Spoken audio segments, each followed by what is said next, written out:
Alright, how's it going, everybody? This is Ismortah, and this is episode, I believe, 34 of my custom campaign for Kingdom Death Monster. This being Lantern Year 11, and we're about to do a special showdown with the Hand. Why is it a special showdown? Because it's not a Nemesis Encounter. Well, it is and isn't. It's a Nemesis Encounter that was triggered in the middle of the settlement phase based on the decision that I had made. So after this Nemesis Encounter happens, we then will immediately go back to the settlement phase just to see if anything else I want to do during development and updating death tolls and stuff. And then there will still be a quarry. So it's going to be a longer Lantern Year.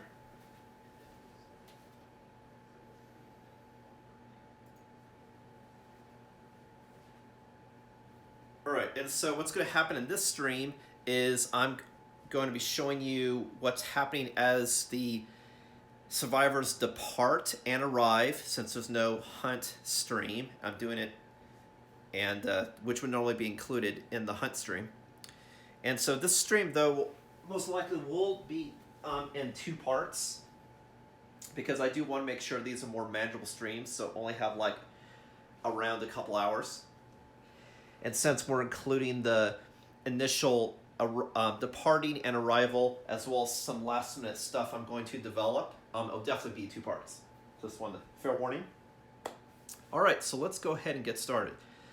So one of the things I want to do first is, there were a couple more things when I started thinking about it that I also wanted to make, just to give myself the best chance for trying to overcome this 14 toughness of the Hand. Now, it could be maybe there's other ways to capitalize on this creature so that I can hit, but from what I can see, it's not apparently obvious. I don't know what this eye stuff does yet, but I'll find out when I read it. I don't want to give it away. Right now, I just know that red, blue, and green is closed, and then he's got some impossible eye stuff that's going on. Chiefly, whenever I do damage, instead of taking from the AI deck, I put tokens on this, and then something happens when it flips. I did not look at the flip side, so it's be a surprise. And then there was a AI card that was put at the very bottom of the deck that will trigger when we get to it. That immediately ends the showdown. Alright, so what I want to buy, I want to get some more stuff to add to strength. So I want to get that third Monster Tooth necklace. And I want to get a bone dagger and a blue charm. Why? Because by getting the blue charm and the bone dagger, which I'll show you, this allows me to finally activate the roar ability of the White Lion Helm, which allows me to give everyone else +2 strength, or if they're not insane, 1 insanity. Which is important just as another way that I can help my teammates overcome the strength deficit. The blue charm adds 1 blue affinity by default, and then has ability if I have 5. And then the bone dagger I got just for 1 bone, just to help complete the triggering of the White Lion Helm.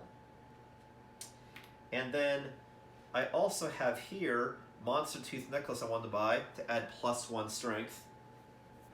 But then if I have 2 red affinities, I can additional +1 strength. Now, I've been on the fence whether I want to do that or not, only because I'm adding 1 strength, which is great, but I don't think it's worth the risk right now to waste another bone to add another 1 to strength of this weapon, when this weapon is really most powerful use of just reducing the speed of the monster. But I do want to try to hit.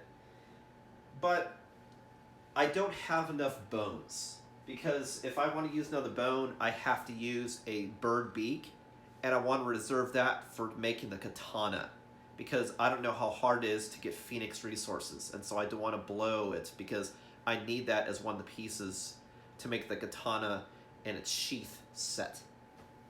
So I'm adding 1 to strength, and then if I do this ability, that would potentially add another 2.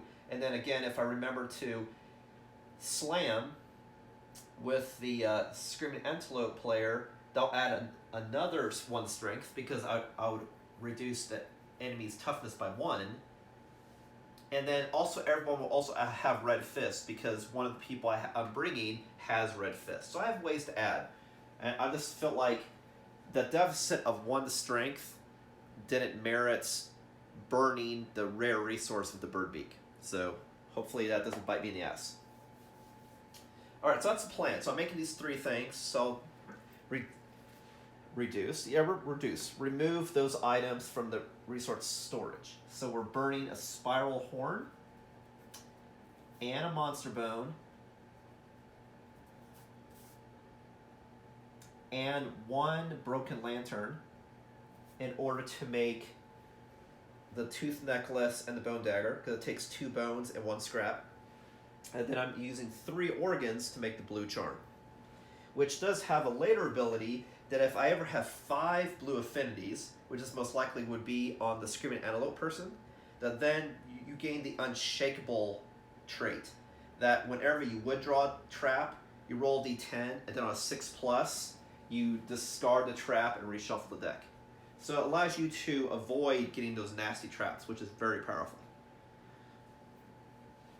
Which is probably something I'd still pursue endgame with, that luck charm I got, and fill that out. So I'm getting rid of the muscly gums and 2 beefsteaks that I had for the organs. So then what I have left in storage, for resources anyway, is a bird beak, a broken lantern, small feather, a tail feather, pustules, and mucula droppings. So I have 1 bone, 2 hide, 2 organs, and a broken lantern. And remember, this is still going to be in the middle of this, so there's still going to be a hunt. And I haven't decided what I'm going to hunt because it really depends on what happens during this event. Most likely I'm thinking Screaming Antelope because I don't have enough young people to pursue safely the Phoenix. And it's a good way to get leather. Another good way potentially is going after the cat, because if I ever get a shimmering mane to drop, that counts as 2 hides, and what I'm really pressing right now is getting hides. But on the other hand, what I was thinking about doing Screaming Antelope is because I really want to get some antelope teeth again, because I can make the better version of the guitar. But anyway, that's for a later video, what I'm going to do for that. Okay, so I've purchased this gear, the bone dagger and blue charm, just so I can activate the helm, and then the player with the hammer now has extra +1 strength. But granted, for at least this fighting way, the player will also have an additional +1 strength anyway, because the character Dream does have a +1 permanent strength. So I'm doing all I can. I figured it's best use of resources. Okay, so now the next step is the departure phase. Updating everyone's gear grids, and then doing anything that triggers when you depart. So I've already updated everyone's gear grid with the current weapons that they have. Now I'm just doing the depart. So when I depart, first thing I want to do so I don't forget is face painting, because I had triggered that. So everyone gets +2 survival and 1 insanity.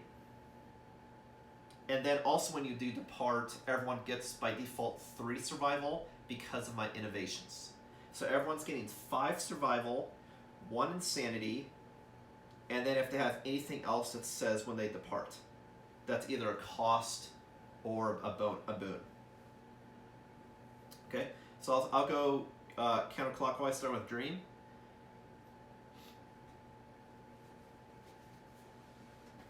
Alright, so Dream already has 6 survival, so can't gain any more. But will gain 1 insanity. So I'll go to 1. And then let's see if it has anything else that says when you depart. Nothing here. And then no disorders. Okay. Next for departing is Vision, who's at 6 survival. Gets 1 insanity. And anything when you depart. When you depart, gain more survival, but it's already maxed out. Yeah, okay.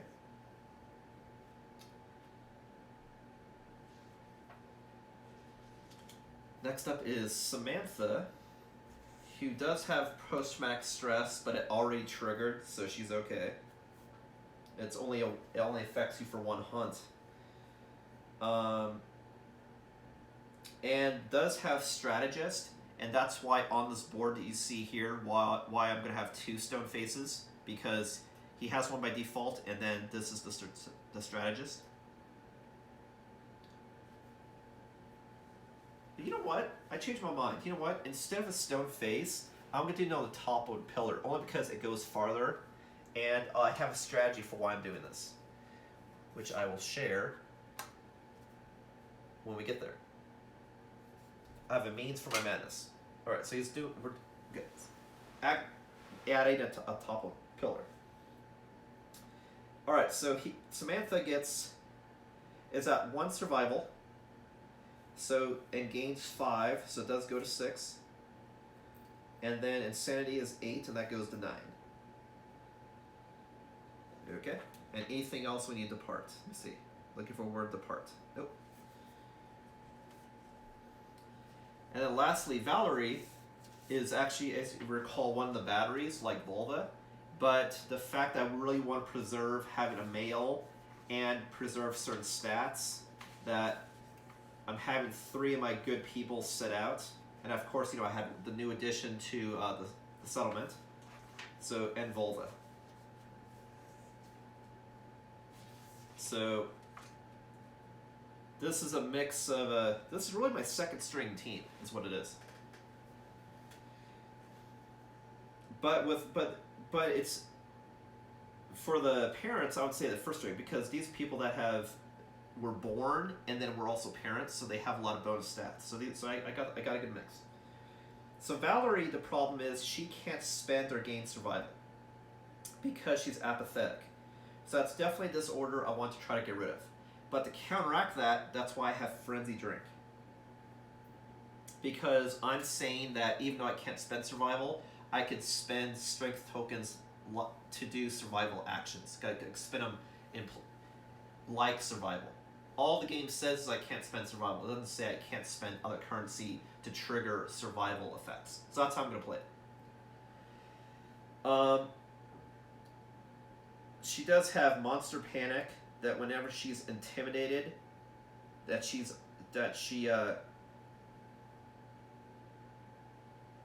gets 1 brain damage whenever she's intimidated, an additional. And then she also has binge eating, meaning that she must consume in order to hunt. And so, actually, let me read that again right quick as far as the timing. I know it said that I have to have something to consume in her gear grid in order to go on a hunt, and that she must immediately consume whenever she's able to. So she's going to immediately consume, probably on turn 1, the Frenzy Drink, which really is best on her because she can't spend survival anyway, and Frenzy Drink says you can't spend survival, but then she'll get bonus insanity, as well as the bonus to, I believe it's speed and to strength. So I'll definitely check that. So that's going to trigger, but let's trigger it out. So she doesn't get anything for survival, but she does get 1 insanity when she departs. Anything else to depart? No. But I'll go ahead and check right now. Apathetic, just to make sure the timing of stuff. Even though it's going to be a very small window, because after I do the depart, I'll immediately do the arrival.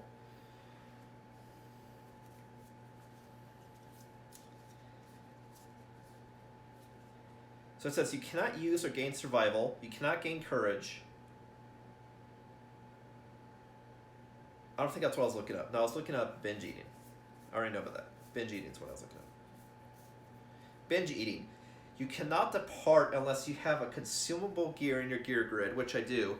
The Frenzy Drink is consumable. And then you must consume if a choice to consume arises.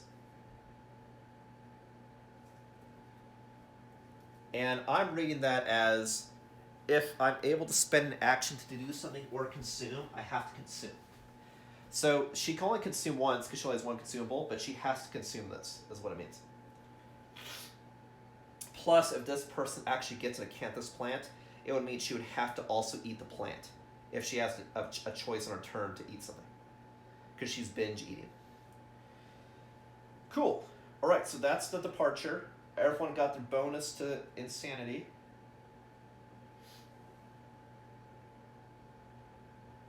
I believe I did hers. No, I totally forget. She has no hunt experience, I would imagine so. Shit, I don't know. Did I already do her insanity? God, man.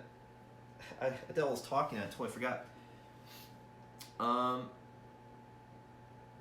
Was she at 0 insanity or 1 insanity? I don't remember. So I'll just keep it at 1, but if anything, she'll at least be at 1.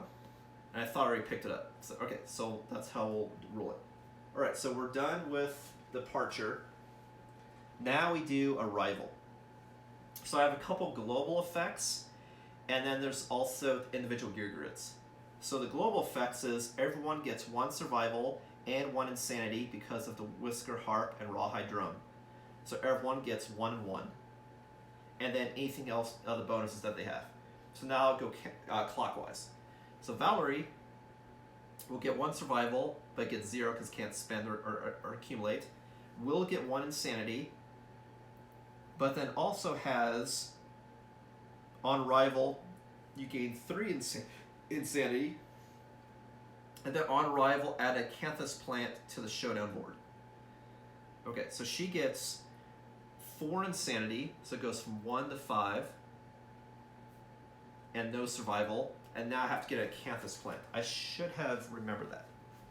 So now I have to set up 2 Acanthus plants on the board, because what it is I get one Acanthus terrain. So 2 Acanthus plants, which I can set up anywhere, but they have to be at least 6 spaces away from other plants. So, 2 right here.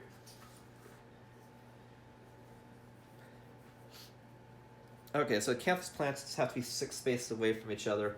1, 2, 3, 4, 5, 6. So I can put them like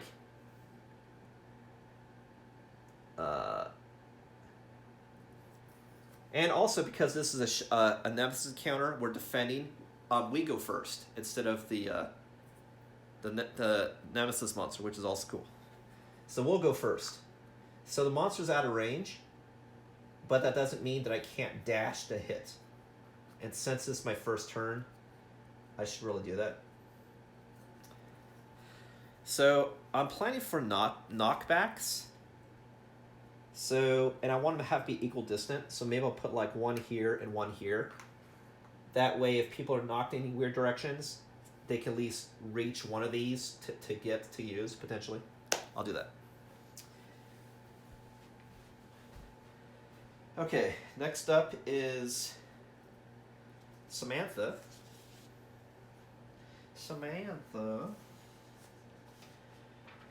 Who will get 1 survival, but already maxed, and then 1 insanity, and anything else on arrival.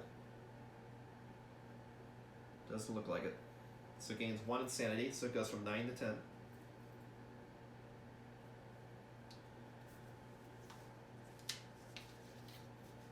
Vision is already at 6 survival, but gains 1 insanity.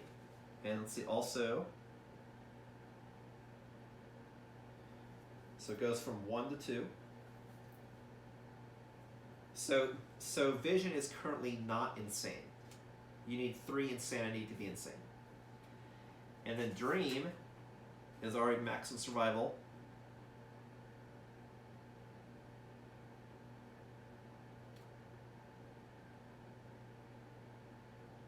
So it gets 1 insanity and goes to 2. So it currently needs 1 more insanity to be insane. And then everybody also gets 1 + 1 strength token, and then also Rhythm Chaser, this character gets a +1 evasion token. Because he doing some moves on the dance floor. So we got 4 strength, and then we need 1 evasion token. So Dream has +1 evasion, +1 strength, and remember the strength token can be used like survival. +1 strength, But if you use the token, you also lose the strength bonus. So it's unlikely I will do that unless it's a dire situation. Cool. +1 strength, +1 evasion, and that should be it for arrival. Next, I set up the Showdown board. So I've sort of already set it up. I'm setting up a way, like I had to set this here, but everything else was just based on the cards.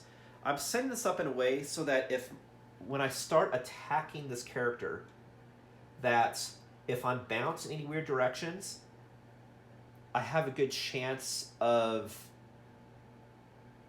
hitting one of these walls or the side of the board. That way I don't get knocked away too far. So I can still come back and re-engage is the idea. And then having the plants equal distance, so if I need a bonus to health, I can come back and eat something and pick it up to try to save myself. That's the idea. And the columns are indestructible, and of course all of the objects are impassable and block line of sight, with the exception if you're on top of this, then it blocks you. Everything has line of sight. Now, because monsters down here would have line of sight if someone's up here, that's how I'm going to play it as well, because they should be treated the same way as far as vision. That's how I'm going to play it. Which may not be true, but, well, I mean, according to the rules, it says monster would have line of sight, but survivors don't. So that's how I'll play it. So as long as, similar like how I was doing Nightmare Tree, if there's an impassable object in my way, I can't attack through it or see past it. But if he's on it, like here, we have clear line of sight and I can clearly attack. This is how I'm going to play it. Which may be right, may not be right, but I'm being consistent with Nightmare Tree, and I'm following rules that said monsters don't have line of sight. Monsters would still have line of sight, but survivors don't. All these objects block survivor line of sight. But if you're on top of this, you have line of sight to anything you're looking at. So if I was up here, I would have line of sight to everything regardless if this was here. That makes sense. Okay, it's like it's higher up.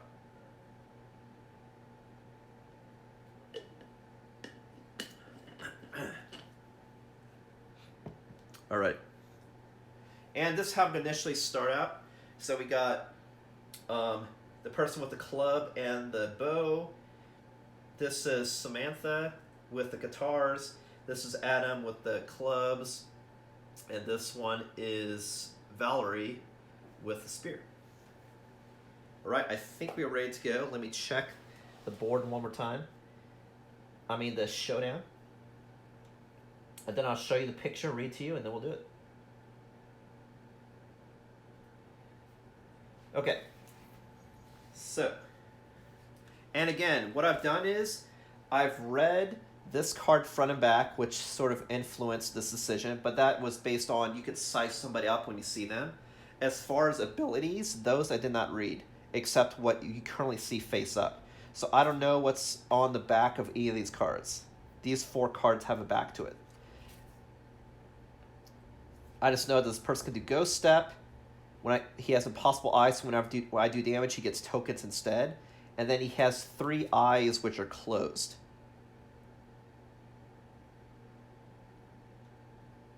And they open when someone with a particular aura wounds the monster. But I don't know what the auras do at this point in time. All right, so this is the hand. Picture fighting the hand. It's pretty cool. The art's always really awesome. And this is just how to play stuff. All right, let's do it. I don't think I need the rest of this book for the time being.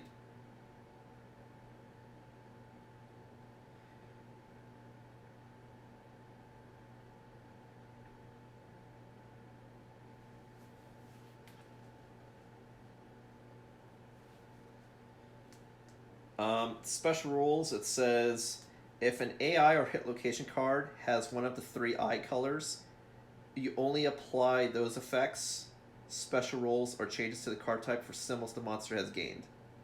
Otherwise, ignore the rules. So you only count the eyes if the monster has one of these eyes opened, which only opens if someone with appropriate aura hits the eye. All right. I don't know what's... This is my first time ever fighting the hand at all in any campaign, so I have no idea what it's going to do. I just know that it has a couple ways that it could instantly win the game, but I don't know how it meets those criteria. So I'll try to get in there. But the survivors do go first. And for the monster controller, it's random, apparently, when he attacks, so I'll start with Dream. And let's do it. Oh, the only thing I have to remember is Valerie, when she does her first turn, has to consume Frenzy Drink. And we'll get the bonuses for that for the rest of the showdown. And can't spend survival. Okay, so I definitely want to try getting attacks or see what this person can do, for sure. And I could dash, also. But I want to be careful when I attack from the sides, because I could get blasted this direction.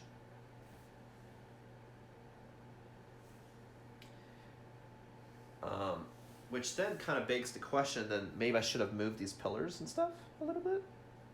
What was the toppled pillar? It said 5 space away from enemy.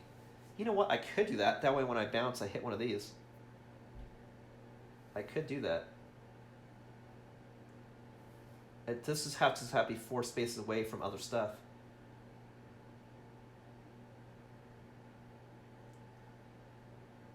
That way I can attack here, and then I'll ricochet this direction, is the idea.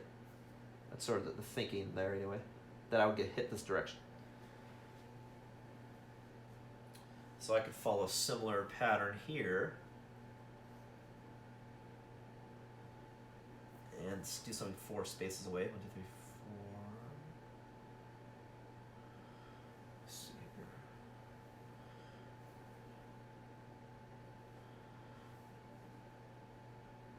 Like so.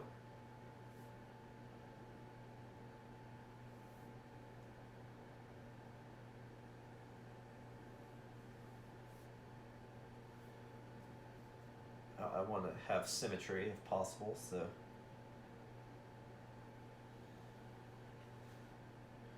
Something like that. And then if that's true, then I should do something like this. That way it's 1, 2, 3, 4. This way when I attack, whenever it goes back to here, people will bounce at least once and hit those instead of other stuff. Of course, knowing that, that also means what I could do for initial placement is swap these two. The only thing it told me where I had to place it was here. The top pillar just says to be 5 spaces away from the monster. So it'd be 1, 2, 3, 4, 5. But I could do that. I could do something like that instead. And then move these 1, 2, 3, 4.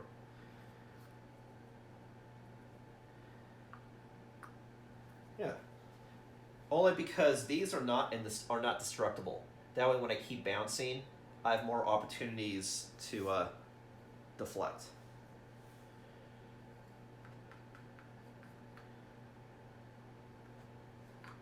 Is my thinking there on the topic.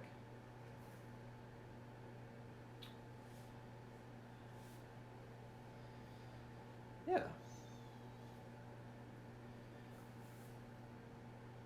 Actually, I could do something like... No, that's still better.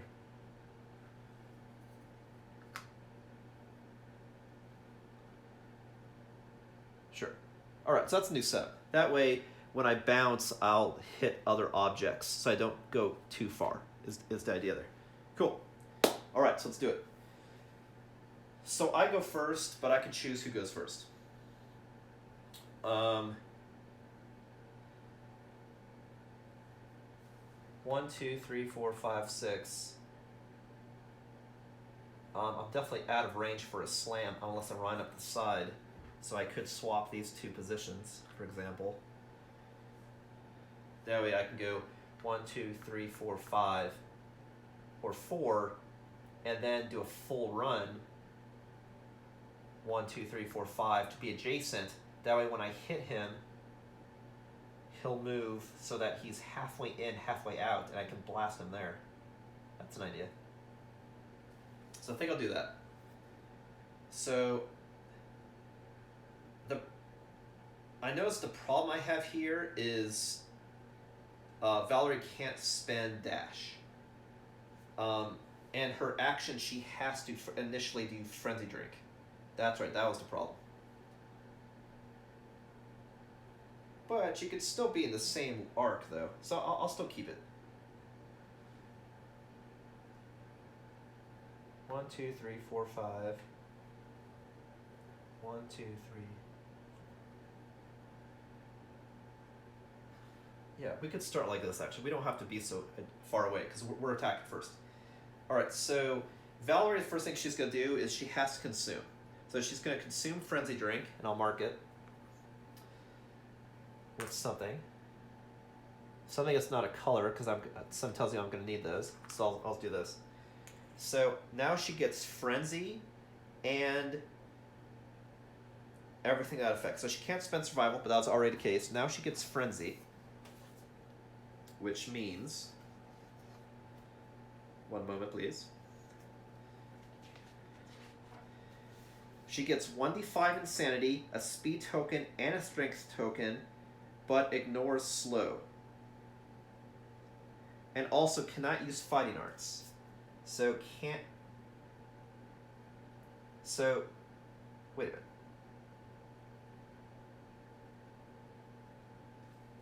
Wait a minute. Well, it says can't use Fighting Arts, but the game says a secret Fighting Art is not the same as a Fighting Art. So I'll still let her use Red Fist. Because technically it says Fighting Arts, and they talk about Fighting Arts and secret Fighting Arts separately, so... Okay. So we get a Speed token, a Strength token, and 1d5 Insanity. So I'll round up. So that's a 10, so she gets 5. Well, I mean, if it's not divisible. 10 divided by 2 is 5. So she gets 5 Insanity. So she goes from 5 to 10.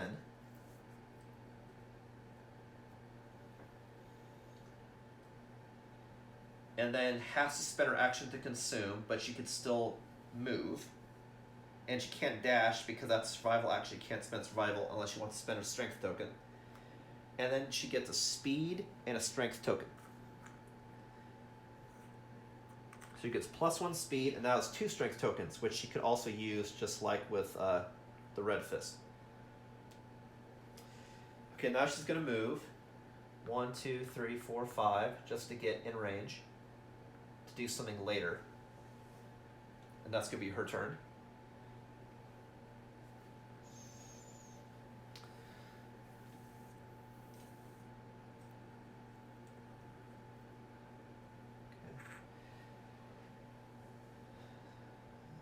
Next up we have Adam. Who do I want to go next? Next we'll go, actually I think I'll go Samantha. And then just do the roar, just to give people a bonus who are attacking, and go ahead and give people insanity who need it. That way they count as insane. So we'll go, but she'll move. But there's no point of her dashing because she doesn't have the ability to do an action on top of it. So 1, 2, 3, 4, 5. And then for her action, and she'll spend 1 survival to do the White Lion Helm's ability. So she goes survival 6 to 5. And then that's the end of her turn. But then also...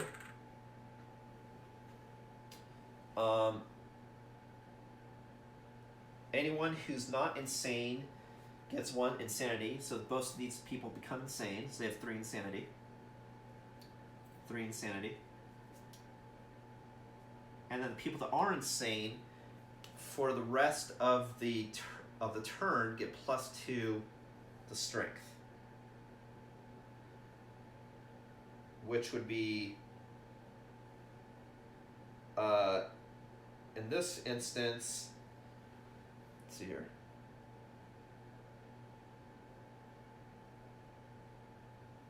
That's Adam, that's Bo. That's Adam, that's Bo. So basically, I spent a survival to make these people both insane. Sure, that's fine. Because they don't get strength because they weren't previously insane. That was just these two people who already took the turns. Okay. So now I'll do. So these are the two that's left. I want to go in and try to do an attack, but since I'm out of range, I could also do an AI card or attack. But they have to spend a dash to do it. But I kind of want to because I want to try to get an A hit while I have the ability to do so. So 1, 2, 3, 4, 5. And then I could shoot my bow because I do have line of sight because he takes up these 4 squares. So 1, 2, 3, 4, 5. And then I have line of sight to the... Wait, that's the wrong person. 1, 2, 3, 4, 5. And I do have line of sight to him. So I'll dash and then use my cumbersome weapon, catgut bow. So I use 1, 2... I spin a survival, but I can regenerate it, 6+. So that cost me 1. It goes to 5. And I'm shooting my bow.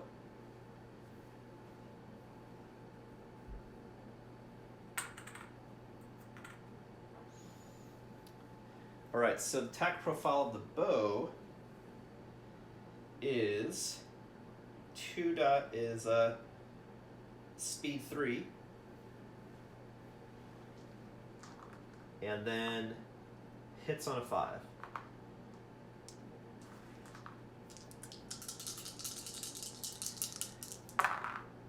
We have 9, a 9, and a 3, so that's 2 hits. And we'll see what these cards look like.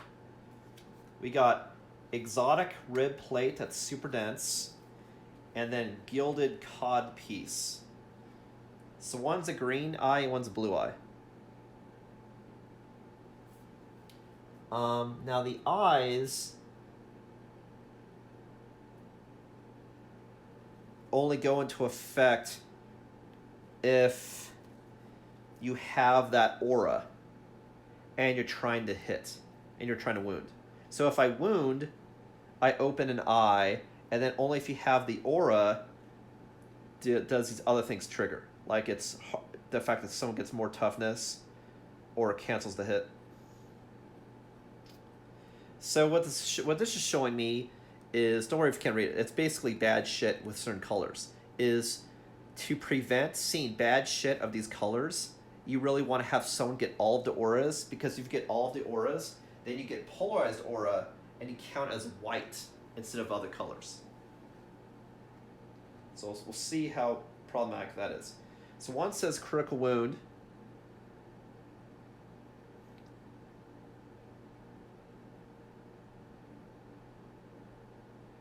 It says Gilded Codpiece, that if I get a critical wound here, that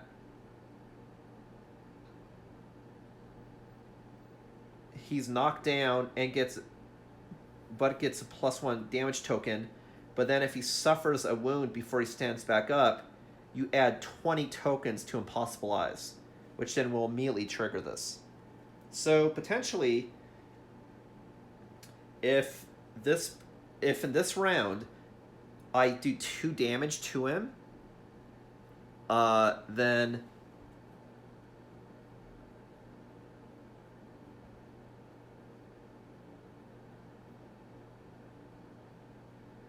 I'm trying to figure out how these eyes work. They start closed, and it says when a survivor with red aura wounds, you flip it to open. But right now, no one has an aura. When a survivor with a white aura wounds the monster, select a closed lens and flip it to open.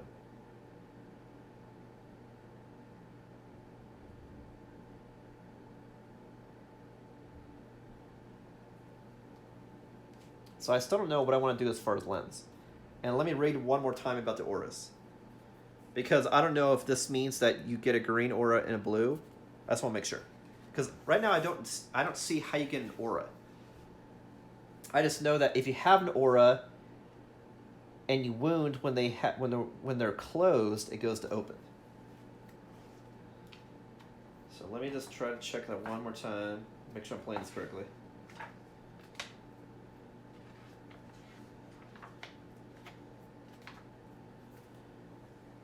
If an AR hit location has one of those symbols, only apply those symbols to what the monster gained. I see. So when the eye is open, then anything with this open eye, it gets those traits. And that only happens if you have a particular aura, and you had a particular aura when you wounded, then bad shit happens. Got it. Or if you're white aura, then you do any closed one. Okay. Definitely leave that open because that's a little confusing. So that means right now, these auras, nothing happens. These penalties. Now something happens when I fail and if I critically wound.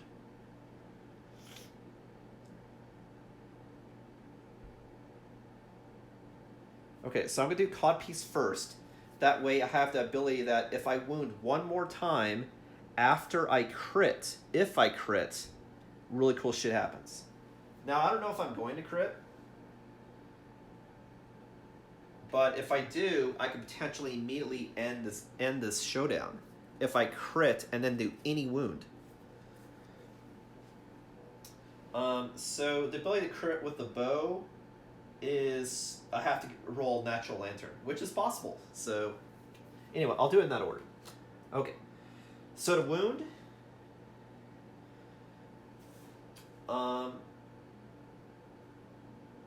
with the bow, which wasn't my primary weapon, so I have to do a calculation right quick. Oh wait, did I even roll it? Yeah, I got 2 9s. Yeah. To wound, I have 3 plus 2 is 5 plus 1 is 6. 3 plus 2 is 5, and then plus 1 plus 1. So 5 plus 2 is 7. And his toughness is 14, so 14 minus 7 is 7.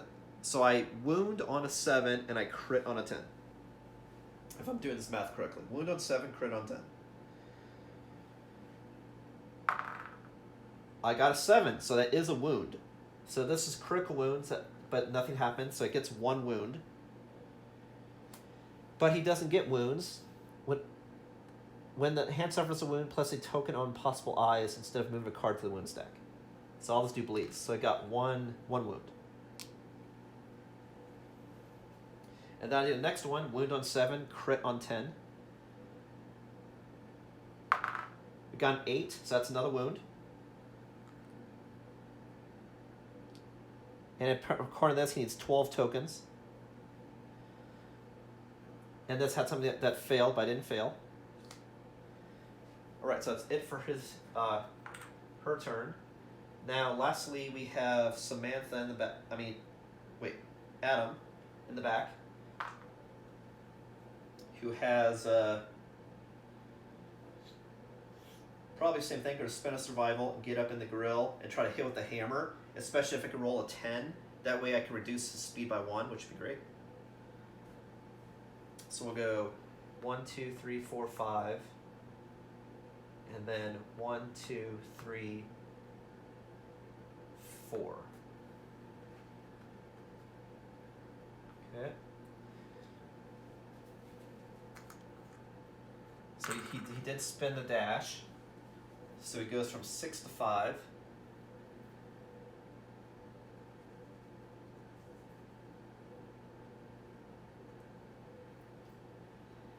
And then to attack, it's speed 3, and accuracy is a 6. So hit on a 6. We got a 7, a 9, and a natural lantern. Does anything happen with natural lantern? Yes. Natural lantern with the skullcap hammer is it gets a -1 speed token. Fan-fucking-tastic. That's great. -1 speed until the end of the monster's turn. Great. And then that's 3. How many hits is that? 3 hits? So we got Gilded Sabaton, Exotic Silk Pantaloons, and Exotic Bone Bracer. Don't worry about reading it. I'll read it to you, just so you see.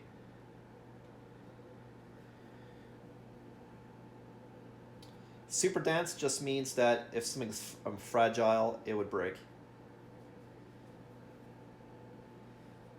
Which nothing is. Get Failure, Ghost Step, Reflex, Ghost Step, and First Strike you have to do first.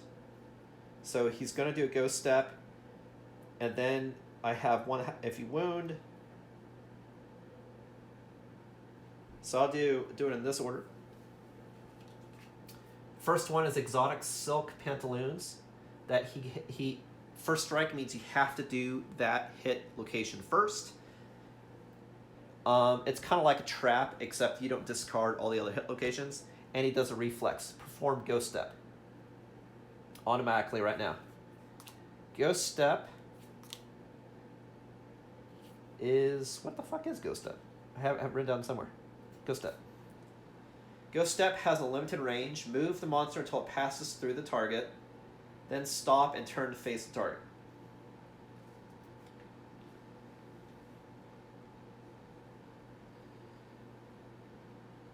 So it passes through and then stops to face. So it'd be like this. And so Adam gets 1 brain damage. So it goes from 3 to 2, so it's no longer insane.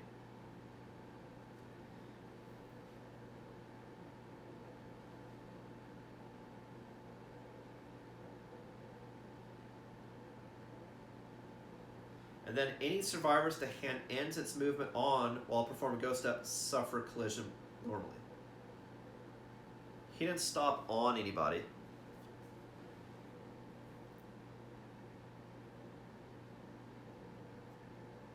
And that's the closest movement to the target. So, just going straight over here and turning. Okay, so that was 1 mental damage.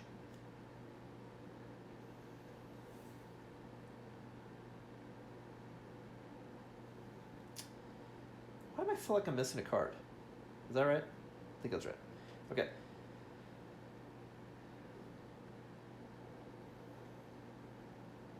And then it says also on Ghost Step, if the attacker is wearing any heavy gear, they are knocked down, but the Rhythm Chaser has no heavy gear. So, lucked out. Alright, so now I can do it as normal. Well, no, First Strike meant I have to do it first, and then a reflex if I don't crit. So I may have just screwed up. So let's see. So let's try to wound first, because if I do a crit, that never happened. So, we'll see. So to wound, that's, I have a 6 plus 1 is 7. 7 minus 14 is 6. So I wound on a 7 and I crit on a 9. We got a 9, so that is a critical hit actually. So that never happened. None of that. It goes back from 2 to 3. The monster goes back, so that never happened, because he never did the reflex. And we got another wound, so we got another token. And then we got a crit. Critical wound. Ignore all closed lens effects and instead flip a lens card of your choice. A piece of armor breaks loose. Gain 1 broken lantern basic resource. Okay.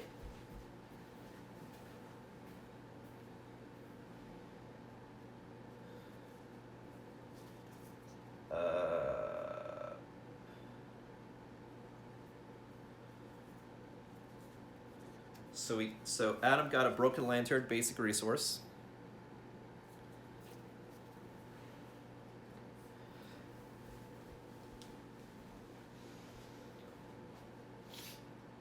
And then ignore all closed lens effects. And instead flip a lens card of your choice.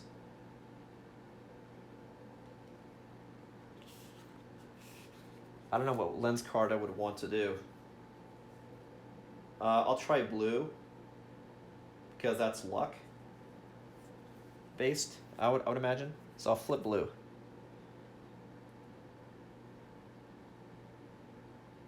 So if anyone has a blue aura,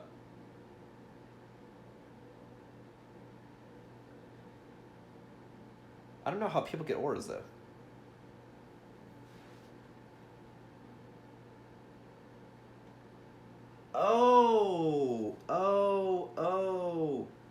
Oh, I understand now.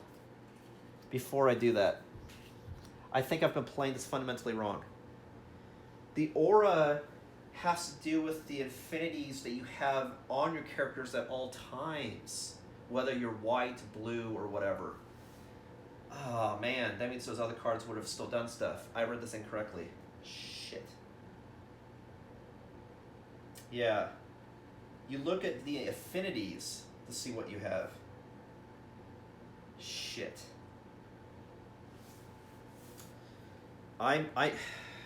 Shit. All right.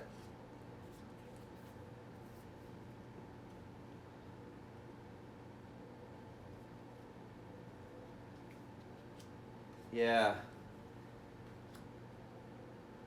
That changes things. Shit.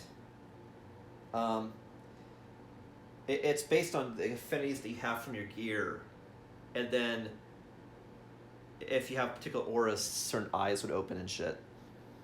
That's what it is. So let me try to backtrack as much as I can. So hold on a sec. So first off, let me see what everyone's affinities should be. And I'm looking at polarized aura. Now I get how it is. This is my first time doing the fight, so try to be lenient on the comments. Polarized, it says, if a survivor has the same number of red, green, and blue affinities, they have a white aura. If a survivor has more affinities of any color, their aura is that color, and you can only have at most 2 auras. So that's what determines, and then the eyes, and then if you wound, when you have an aura, that makes a certain eye open.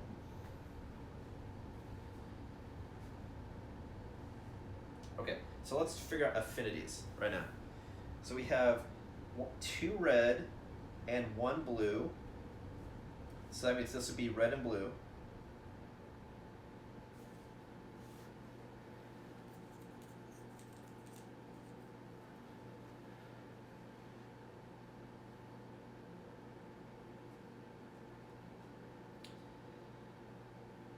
This person has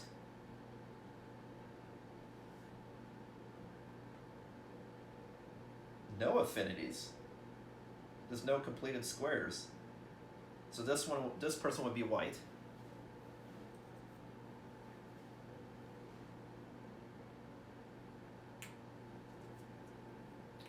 This person has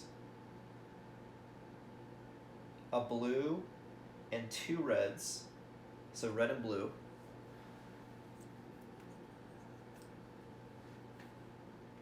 And this person has a red, a green, a blue, and a red. And what does that mean again? Has the same number of affinities they have white. Oh, if a server has more affinities of any one color, they're that color. It's only a tie. Okay, I see. So this person has 2 red and 1 blue, so it's red affinity. This person has 2 red and a blue, red affinity. This person has 2 red, a green, and a blue, so it's also red affinity. Okay. Now we'll see if that actually did anything in the game. So let's backtrack a little bit. So the bow person had white, and then I did these 2. But it only opens after you've wounded. When a survivor with a green aura wounds the monster. This person is white, and it says if you're white, Select a clone's lens and flip it to open. Only flip one lens card this way per wound. So this person wounded twice. So let's say I would have flipped not the red, since I had red. So I'll flip these two.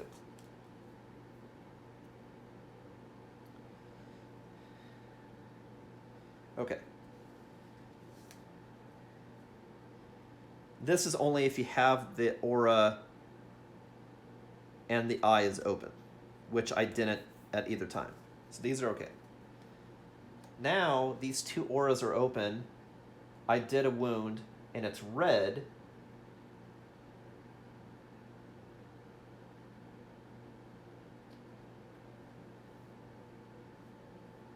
Wait a minute. No, I'm doing this wrong again. The first person to hit was this person. This person. This person shot and had a red aura.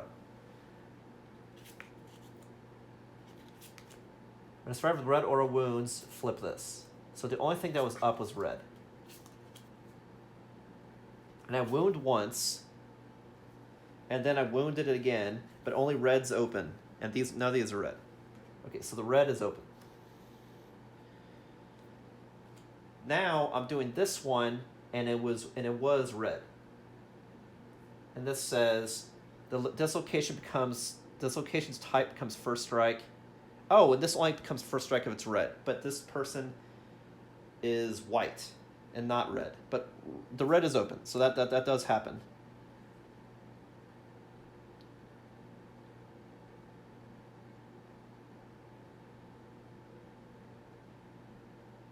Okay.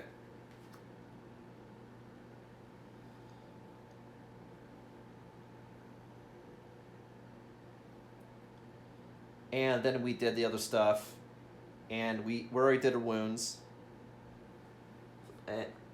and we counter it because we crit.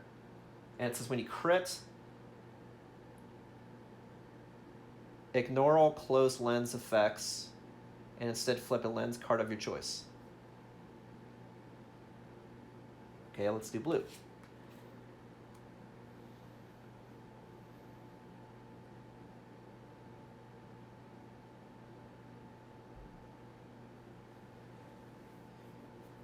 And then white said,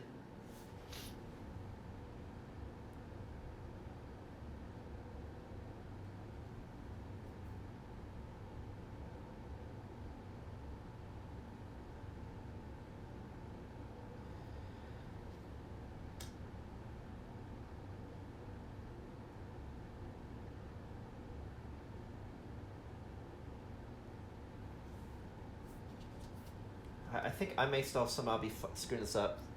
So I believe I did too, because this one says whenever green aura wounds do open. Whenever a server with white aura wounds the monster, select a closed lens and flip to open.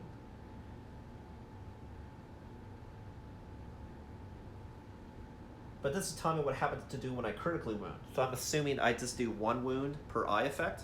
So that's how I'm going to play it. This may be wrong. Okay, so next we do these, but the green lens is not open yet. So again, I wound on a 7 and crit on a 9. And this is still for my first weapon, so I still have other weapon attacks I can do. I rolled a 6, which is a miss, so I didn't wound, so this doesn't happen. And then 7 or 9. You got a 5, and that's a miss. And then this has a failure condition. Perform Ghost Step. So now he does the Ghost Step, and now he does the 1 mental damage. Goes from 3 to 2.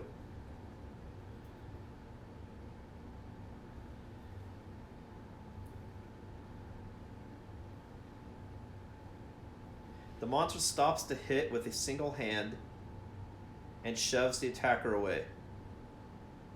They suffer 3 brain damage and knock back 7. So he gets knocked here, so he doesn't move anywhere, but he gets 3 brain damage and then knock back 7. But he does collide with the wall, so I believe he is knocked down. So that means that ends the rest of his attack.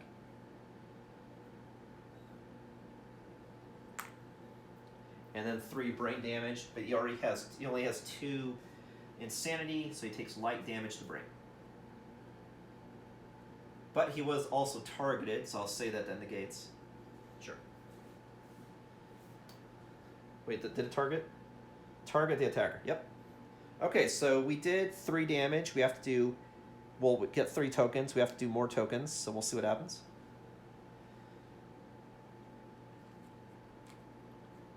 Actually, what is the flip side to Impossible Eyes?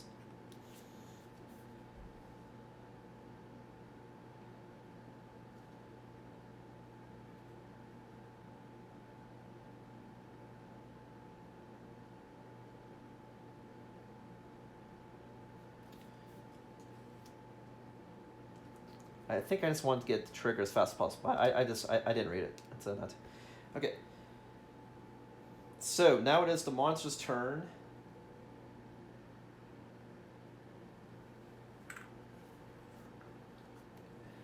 And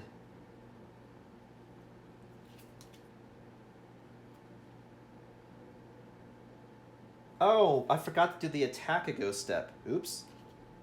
He does ghost step, which after the targeting and the phasing then does an actual attack. Alright, so that I almost completely missed. Okay, so it's speed 2, accuracy 2. So it's only speed 1. And then accuracy, you're targeting Adam, who has evasion 2. So this hits on a 4+. It's a 3, so that is a miss. And then after damage, but does no damage. Okay. Alright, but he does teleport back. So now he's back to here. And now it's his turn. Alright, so now we finally get the first AI card. But we already did 3 tokens, whatever that means. Okay, we got Liver Blow. I remember I have red, red, red, and white. And the next person that could get Monster Controller is Vision. So the survivor with the most green affinities, which is nobody, or the closest threat, which everyone is a threat. Well, these 3, not him, because he's knocked down. So the closest threat, it's a tie between these 2. So I'll do roll off. I'll do odds, evens. It's an odd, so he's going to target her. Perform ghost step. He's going to move through her. And then turn and attack. So he could go...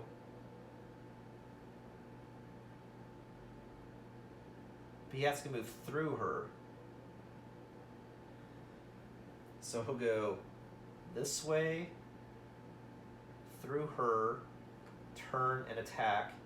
So that means both of these people get 1 brain damage. If I'm playing this correctly.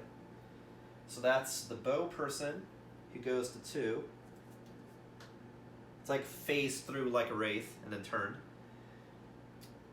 And then that's Samantha who goes to 9. And then gonna attack her with basically it's ghost step. So I don't know why it reads all this stuff. Oh, if the eyes are open on this blow, it does extra shit. Oh shit. This could be really bad. So we have an open blue and an open red.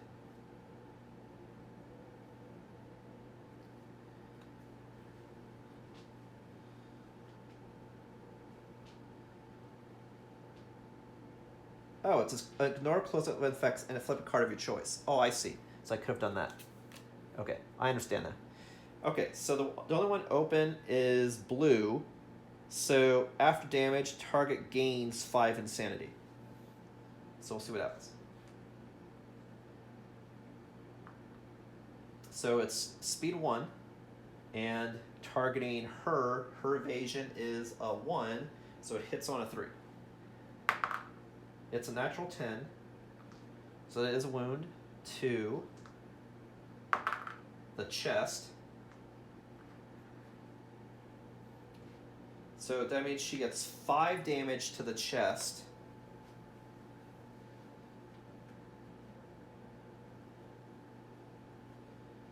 Which she could technically take, but she'll get knocked down. But she could technically take it. And the fact that I want to save survival in case I get hit in the same place multiple times, I think I'll go ahead and do that. Or maybe I won't, so I can do more damage. I'll spend a survival. So we'll go to 4. And it will prevent that hit.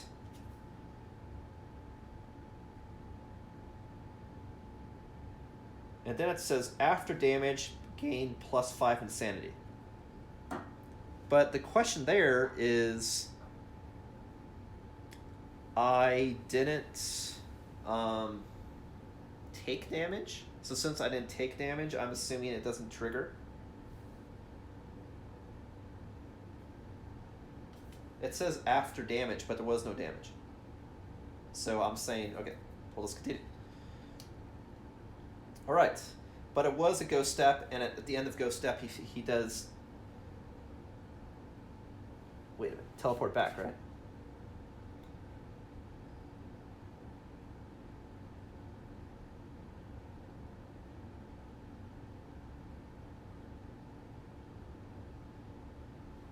Wait a minute.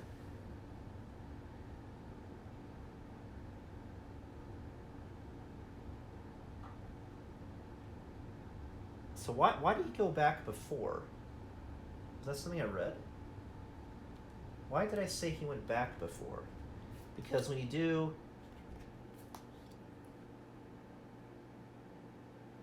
Oh, it's only when you do a basic action that you place him back in the center of the board. Oh, I'm confused. So he never went back to center of board. He was here. So that means the closest threat would have been her, not her. I read that wrong. It's only when you have basic action that happens. So he was here. He would have passed through.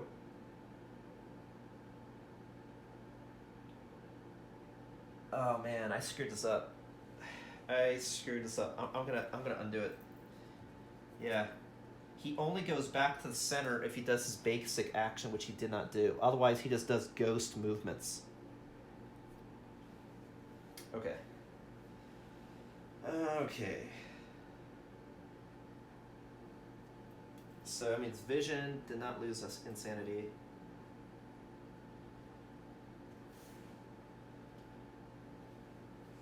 Who's going to lose one insanity will be him. He's going to go this way, pass through, and turn. He'll be like this. Ah! Okay, so both these two took 1 instead. So...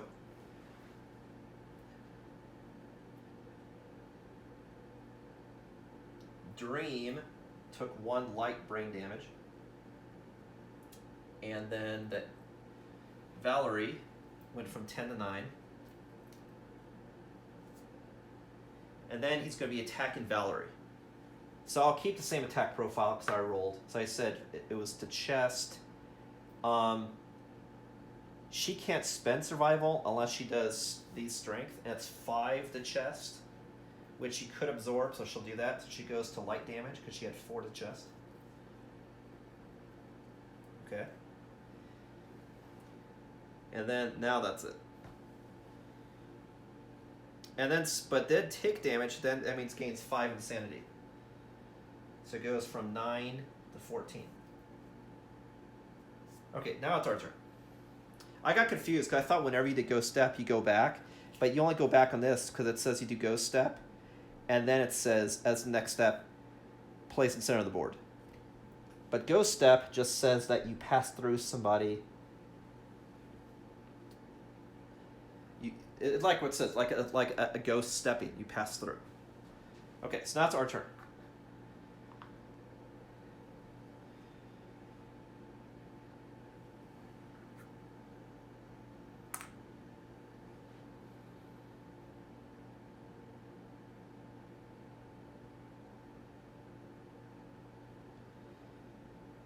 Alright, so I want to try to do as much damage as possible, obviously.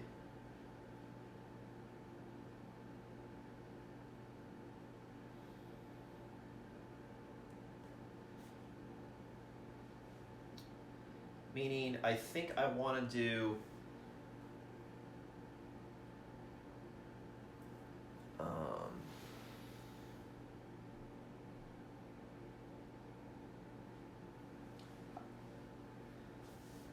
I want to try to do a charge with her, if possible, just to trigger the bonus, if possible. This goes away. And I think what I'll do is, I think I'm going to, just so you know, end the stream after the end of this round, just because I'm hungry. And now I kind of know how to play. That way when we do the second part, we'll just knock it out. Now that I sort of know how this goes. Just so you know.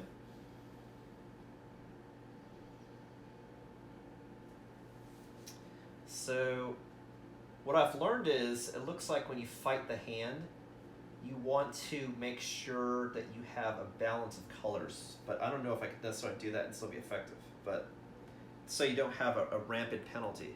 That's what I mean.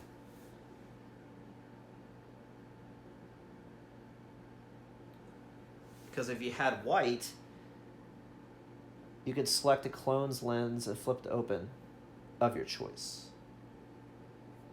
I don't know, it's sort of mixed. I don't know. Okay, so...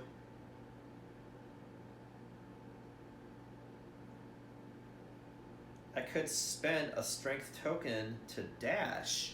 That way everyone has a bonus, because he's right here. She could dash this way and then charge backwards, which will then slam him into here. And then people can come in and attack. 1, 2, 3, 4, yeah.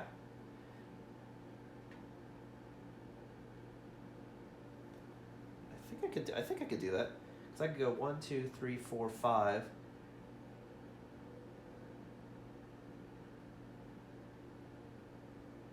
I have to be adjacent to knock backwards though.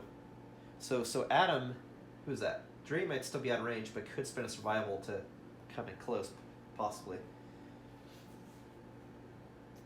But I'll go ahead and commit. 1, 2, 3, 4, 5. Dash and then move backwards, full movement, and then do a slam action, which will then knock one space this way. This will get destroyed. And then gets a -1 toughness token for the rest of the round. Alright, so she's going to spend the strength token to do that.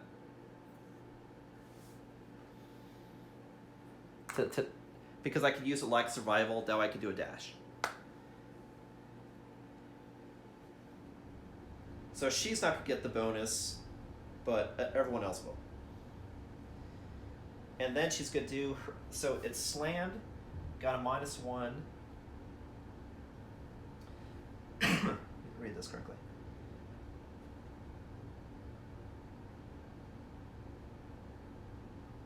Yep, knockback 1, -1 toughness.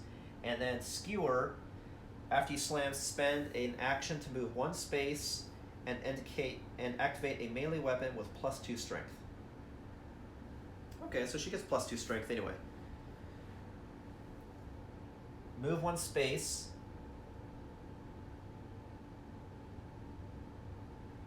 And then gets +1 strength on the attack. +2 strength.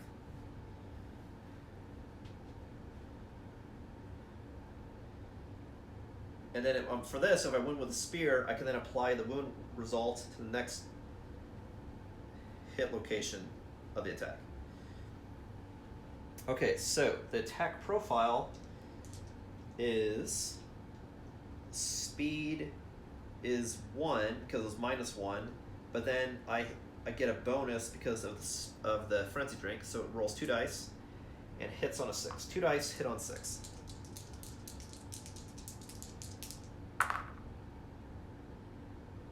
We got a 3 and a 2, so that's no hits, unfortunately. But at least has -1 toughness. So that was a not fantastic, but you know,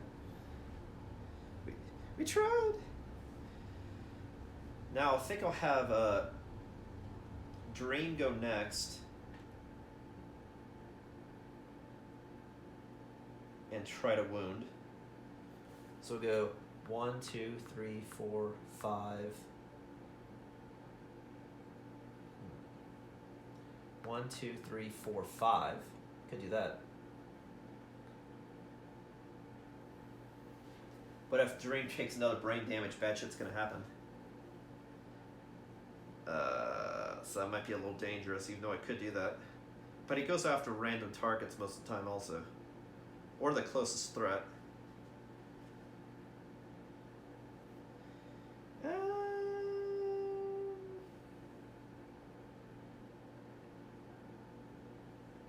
Not truck it, we'll go for it.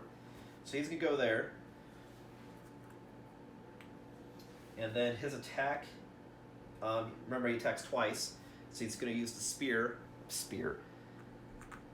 He's gonna use, he can attack with 2 hammers, so it's 3 hit on 6.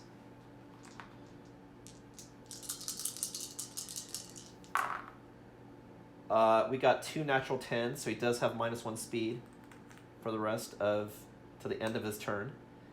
And we got 3 hits. So we got Exotic Silk Cape, Gilded Spalder, and Spine Saber Sheath. So one's impervious, means you can't damage it at all, and a reflex, so you definitely want to try to do that one last. And then if you have a blue aura, which, so I don't care about that, and then the first one says if a hand has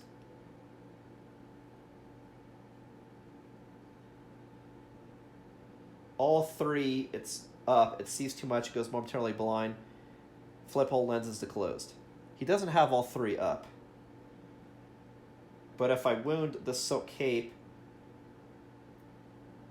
the hand staggers, gains -4 toughness, and cancels all reactions until the end of the turn. So it's weird. When I hit his cape, he staggers and can't react and gets more vulnerable. So I'll definitely do that one first.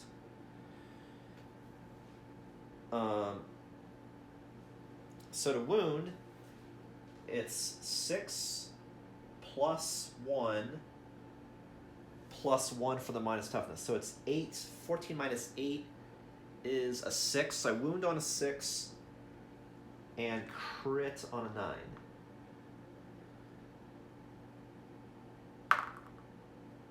Wound on a 6, we unfortunately got a 5.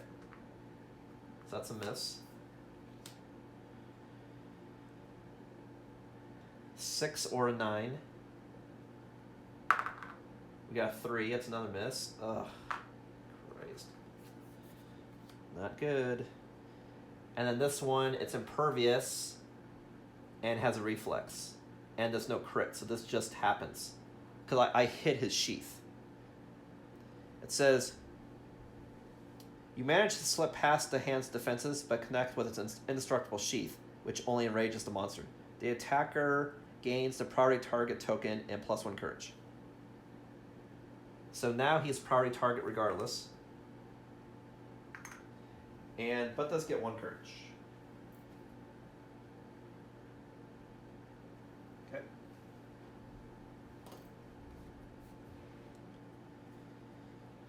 So, but now he can attack again since he's not knocked down or anything. So now he uses other hammer. Which I'll just flag as something. And again, it's 3 dice.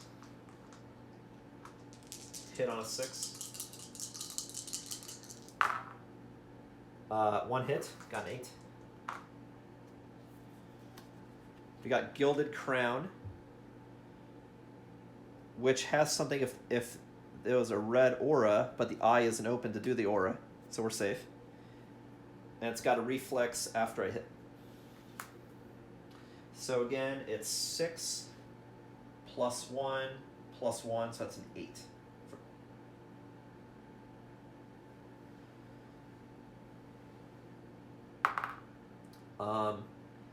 14 minus 8 is a 6, and I rolled a 5, so that's a miss. And then he has a reflex. Perform Ghost Step, target the attacker. The attacker must spend 3 survival. When does priority target go away? Actually, that I don't remember.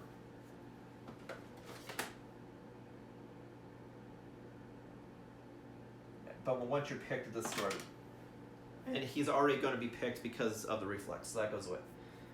But he does Ghost Step.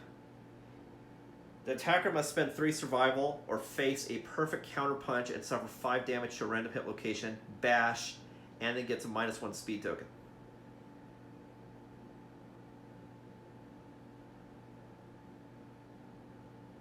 Now, I don't understand. Does that mean... No, he does Ghost Step regardless, but then it says okay, I see. So he does Ghost Step.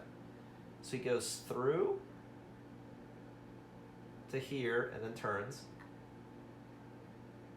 So these both take 1 mental damage. And then he does what the card says. So Adam takes 1 brain damage. Dream takes 1 brain damage. He's already maxed damage, so we'll go to the brain injury table. Valerie goes from 14 to 13. Dream, we rolled on the table to see what happens. Because he's suffering a brain trauma.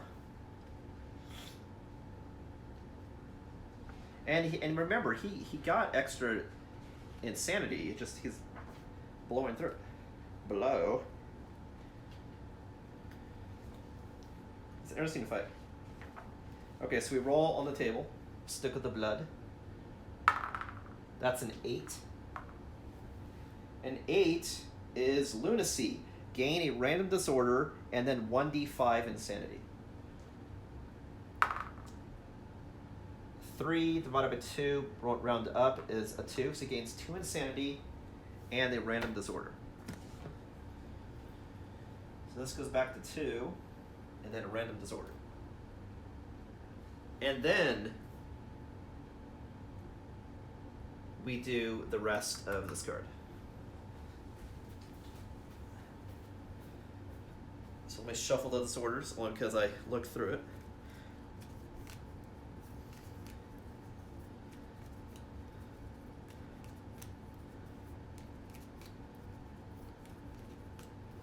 Hopefully this is not a bad one. That'd be great. So this guy keeps moving like a ghost through us,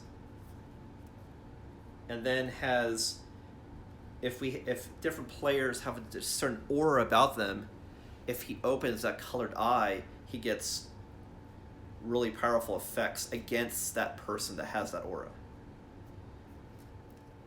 Meaning, gotta close those eyes. However you do that.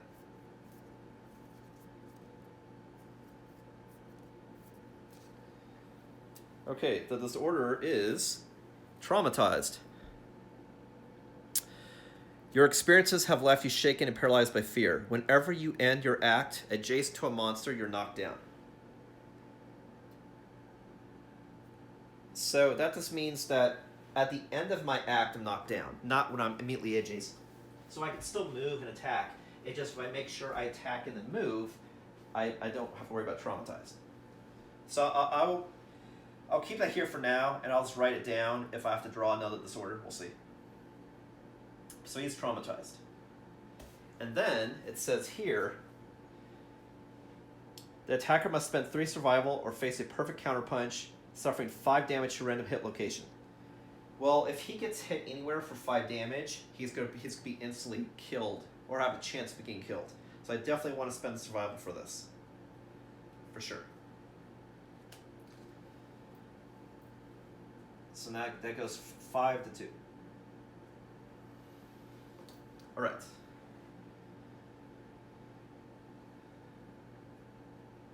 Okay, so that's end of his attack.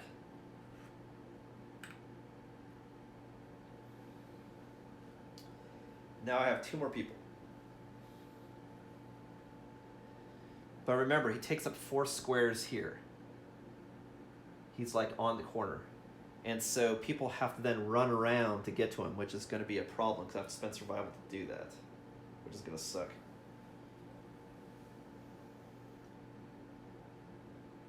Well, no, someone can move in close, but the other person will be out of range, is the thing. So the question is, who do I want to do that? Now, I could do her roar for 1 survival to empower him, and then have him spend a survival to get in range to plow with the weapon. Or I could have him just shoot his bow. I think we'll do that, because he could shoot his bow adjacent.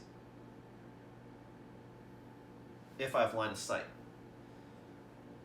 I think I'll do that. That way if he moves, I can still move in. So we'll move her in close and attack. And just do a normal attack. So she rolls 5 dice. 5 dice and hits on a 4.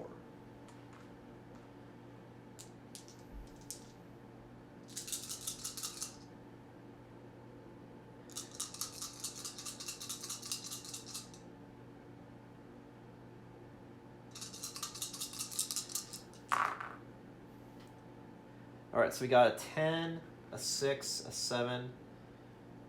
So that's 3 hits, and I got perfect 10. Do I have any bonuses with perfect 10? I do not. So that's 3 hits. We got Handed Lantern, Exotic Fur Girdle, and Full Speed, which is a trap card. So this cancels everything else. Unfortunately. So Full Speed, trap. Perform a basic action targeting all survivors 1 at a time, starting with the survivor that drew this card. Wow, it's gonna suck. Oh, man. That sucks. Balls. So everybody gets attacked. And then the other 2 are canceled, and then it gets shuffled. And then you modify based on stuff that's opened. So he gets a bonus to speed because the blue eye is open. Okay, but he attacks... Let me read this. Perform a basic action targeting all survivors 1 at a time. Starting with the survivor that drew this card. So that means he can go attack, attack, attack, and then he'll... But he does a basic action, which includes shifting. So this is going to get kind of complicated. So he's going to go phase attack, phase attack, phase attack, phase attack. So which means people could probably end up getting a bunch of brain traumas before the damage even happens. Well, we'll see. Okay, and again, like at the end of this, that'll be the end of the stream, because this is already going on a little bit long, but we got to make at least the mechanics down, how the eyes work fundamentally.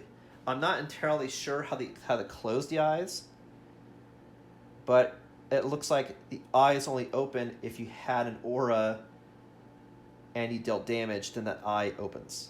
So it looks like you definitely, if anything, always want to have only one type of eye, aura.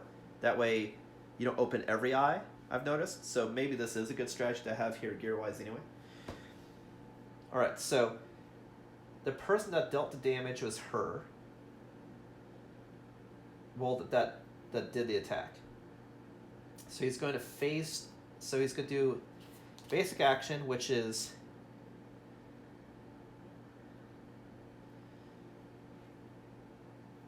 perform Ghost Step and then attack. So he's going to do Ghost Step through her. And then would land here, which means he collides. So this person gets knocked backwards with collision for 5. 1, 2, 3, 4, 5. Oh my god. 1, 2, 3, 4, 5. Knocked back. but did phase through. Let me read that correctly.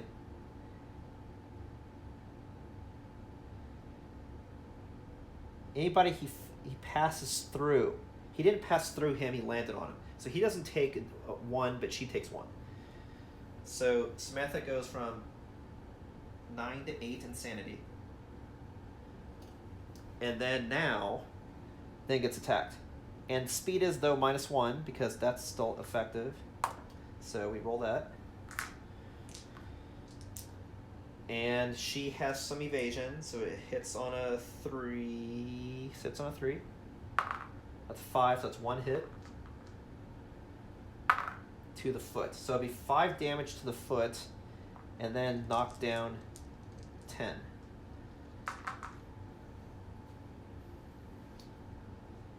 I mean, she's going to get knocked down anyway, unless I spend a survival to completely stop it. I'll do that. I'll spend 1.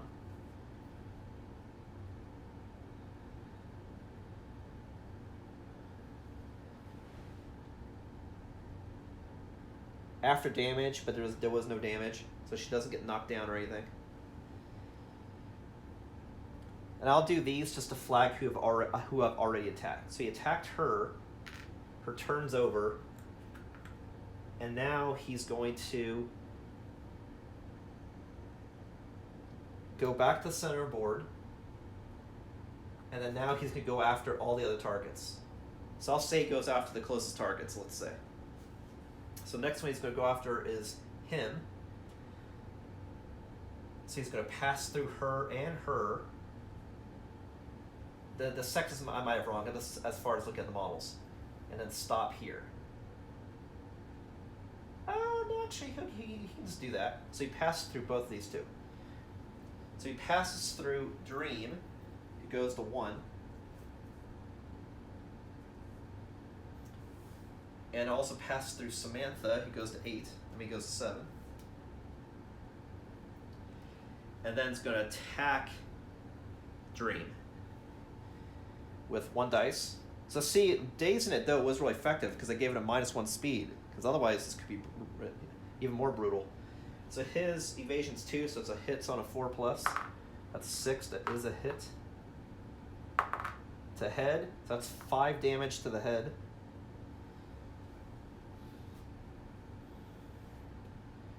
Of which he can only absorb 3, and then he has to immediately go to the severe injury table. So that's definitely, he's going to spend a survival for sure. So he's at 1 survival. Oh wait, no, he's doomed. He can't spend, oh shit. They're doomed, right? Can't spend survival, right? No, it doesn't say they're doomed. It doesn't say. It actually doesn't say that. Normally trap cards are doomed, but this one is not. Okay, so he goes to 1. Completely stop it. So he was attacked. And then he shifts back here.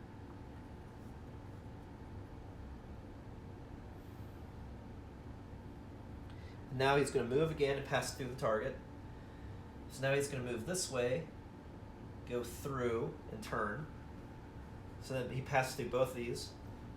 So Valerie goes from 13 to 12, and Dream goes from 1 sanity back down to 0.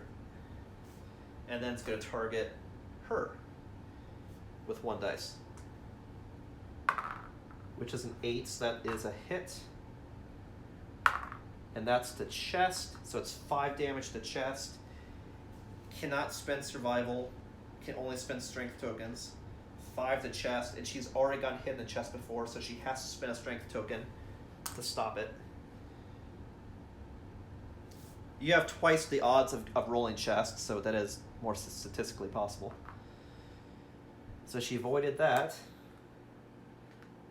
Then he's going to go back here and then attack, and then do Ghost Step and attack him if he's in range. His movement, he may not have... Ghost Step, though, I think is unlimited. Ghost Step is a limited range. So it's going to pass all the way through and then turn back here. So Vision goes from 3 to 2.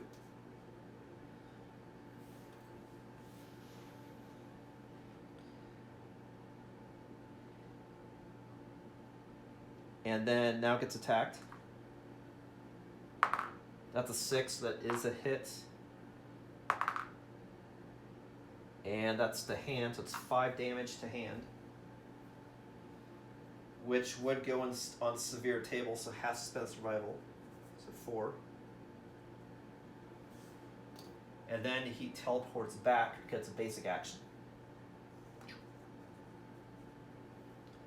Whew. He did all that crap and it's still our turn. That was interruptions. So now I shuffle the hit deck and hope I don't get that trap card again.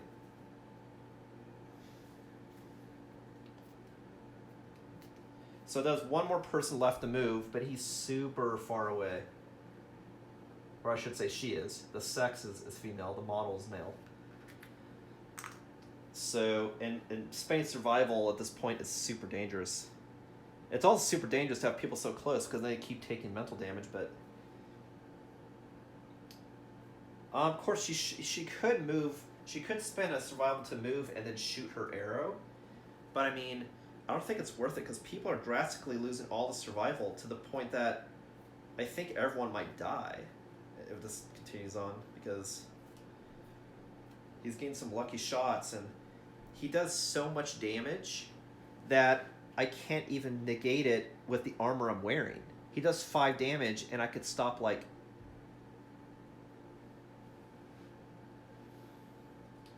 Well, Visions was really weak. These two are really weak. These people have decent armor. I really have to upgrade this armor. Ugh, it's painful. Definitely the first thing to do is give person armor who has none, but ugh, it's not good. At least nobody's knocked down for time being.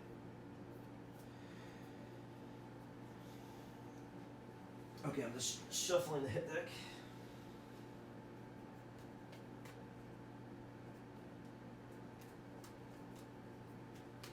You know how much I love shuffling, if you are familiar with my animosity toward it.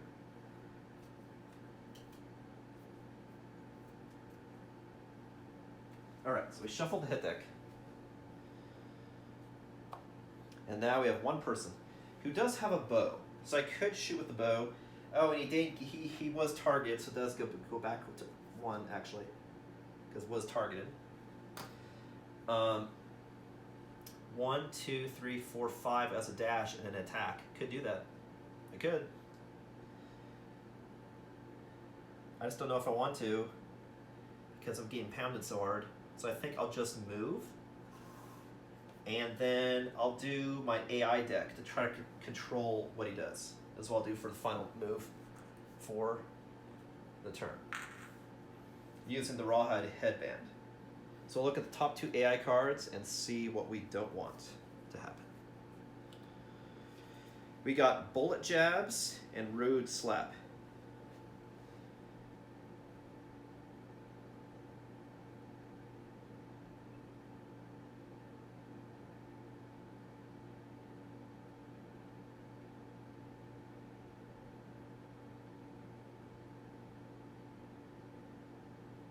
God, I don't even know. Rude Slap is so convoluted, and the fact that he could do penalty, I think that's terrible.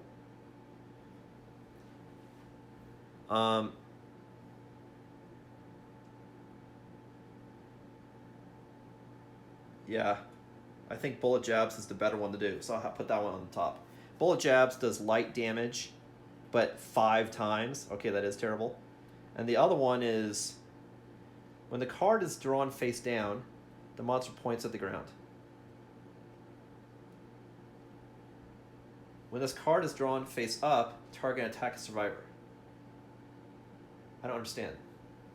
When this card is drawn face down, the monster points at the ground.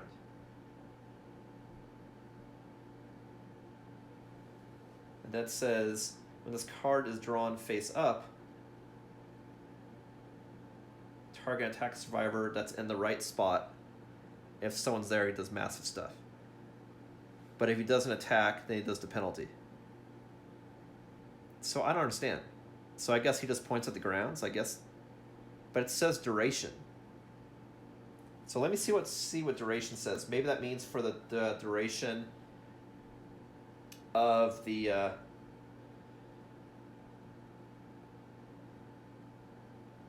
maybe it means this stays up for the duration ever. So then when it comes back up, then you see the root slap coming, maybe?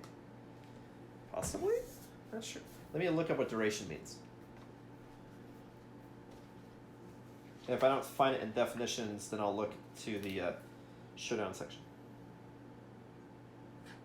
Duration cards are drawn twice. The first time duration card is drawn, perform any when drawn face down actions. Then instead of discarding it, place duration card on top of the AI deck. Then the next time it's drawn, he does it. Okay, and that's a terrible card. They're both terrible, actually. This one says someone has to be in the right spot. If they're not, then and if he doesn't attack, he does penalty. And penalty, I know, is really fucking bad. Terrible. Because penalty is his instinct, which then just kills people. So I definitely don't want to do that. So I want to get rid of this card. So bullet jabs is possible, but it's more like, do I want one person to die or everybody? So I'll put bullet jabs on top. With the idea that when I attack him, I'll get rid of this card, is the idea. Okay. Alright, so that's it for this round. So I'll start the next round and move everything at the top when we start it. So I'm going to end the stream now because I believe it's been 2 hours. So we'll do part 2 and see how this unfolds next time. Thanks for watching. Again, you're watching me fight the hand, which was a special showdown. So actually, I'm going to be fighting this guy again later. And but we'll just see if I can survive the first time, right? Well, thanks for watching. Again, see part 2 during the next video. Thanks for watching.